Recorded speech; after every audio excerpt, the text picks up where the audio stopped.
buying fish where I was in India, where we have an entire fish market which stinks of fish all the time, and you need to have some mechanism where you can stop your nose from breathing. Okay. So with this, on my last trip to India, I just made down a few notes because I've been going to the fish market all my life, but I've never learned a thing. So here we go. Point number 1. Before we actually decide on the fish, you need to know where is the fish market. And unlike in India, you don't have a GPS, so you have to go hunting yourself. And the best way to do is smell.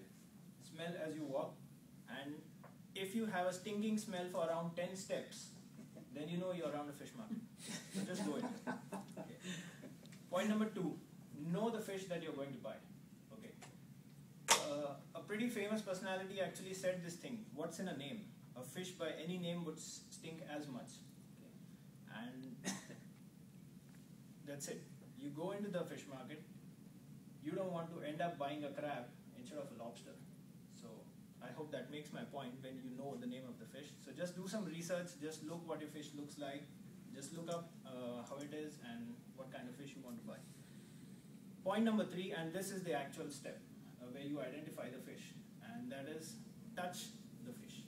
Okay.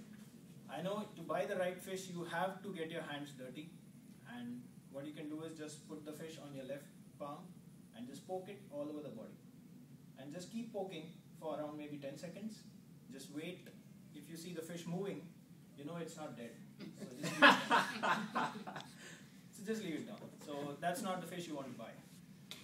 Next point. Observe the eyes. Now, in humans, it's pretty essential to make eye contact. That's when you know that the person is really interested or whatever.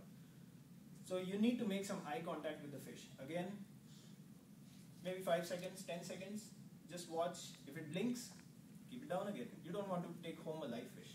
Or, as I said, know your fish. If it's a piranha, then I know you're a dead man. The next thing is a very weird exercise, but I would say very extremely essential. That is, put your finger in the mouth. By this, I don't mean put the finger in your own mouth, but in the mouth of the fish. Now, the fish is an extremely sensitive creature and a very smart one. So if it managed to fool you by the other 2 exercises, it can't fool you over here. So when you put your finger in the mouth and just twist it around, it will giggle if it's alive. Okay.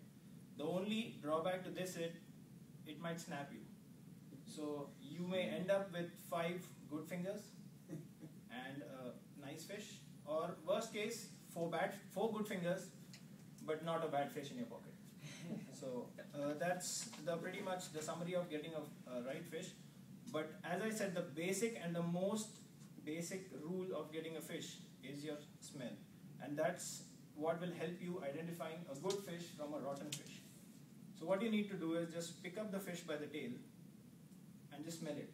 Just inhale and exhale and just smell it. If you have a reaction like this, it's a good fish. Okay. And if you have a reaction like it means it's a rotten fish. Okay. So just that's the point where you know that you have got the right fish, and just pack it up and go home. So by this I summarize my entire learning experience of buying a fish. What I would say is, next time you don't need your mommy along with you. You go to the fish market, and if you feel or if you find all the people in the market are looking at you, that means you are a professional at now buying the right fish. Thank you.